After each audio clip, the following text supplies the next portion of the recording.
Tindihan na ang labanan.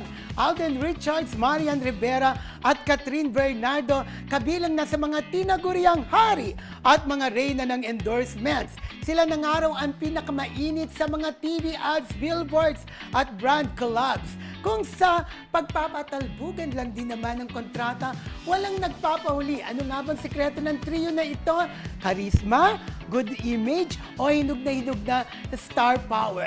O ano sa palagay Ako mo? lahat. Grabe. Charisma, Lahat yung yun. kasikatan Oo. nila, True. diba? Is True. power, na alam natin na kapag sila naging endorsement ng isang product, ay talaga yung mga panibibilhin. Pero parang not only the three of them, kasi Ann Curtis, ang dami ring Ang dami endorsements, Kim Chu, ang dami ring endorsements. Pero talagang diba? sobrang dami talaga ang tatlong to. Sobra. Super. Hindi, marami rin si Ann. Oo, marami din. Si Kim. Nasa top 5 sila, ito Oo. nasa top 3 sila.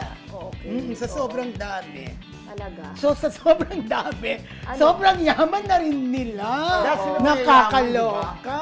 Diyos Oo. ko, kung nakita mo yung Biden nila, Oh. sa Cebu ba yun, pinakita?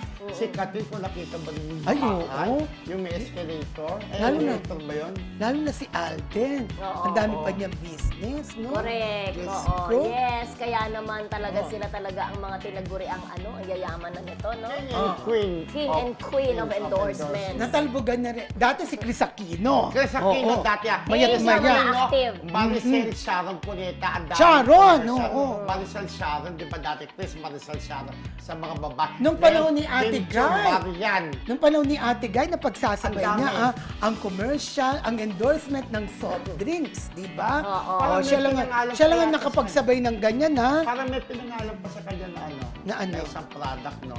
Oo. Yung Banora, Yes. parang Oo. Anyways, Okay, may mabating pero ka pa meron rin isang comment si Minda Campbell, ha. Sabi niya ganon, yes po, I will not wear anything from my past relationship. Ang Ay, taray may niya. ganyan. Kasi Hindi siya maaalala mo magsusuot. pa. Yung Oo. iba naman, nakabobo na kanya-kanyang ano yan di ba? Yung Oo. ting-ting nila. Oo. Si Mary, si Campbell. Pero siguro kung ako kung mahal, kung hindi ko man isuot, ibibenta ko. Oh, mahal kasi yun eh. Di ba? Siyempre, binigyan ni Daniel, mahal. Kaya siguro, Okay, yes. siguro ginamitan ni Kati, pero ibig sabihin, nakamobo na ako, hindi ko na siya mahal. Parang ganun. Sayang din naman kasi, di ba?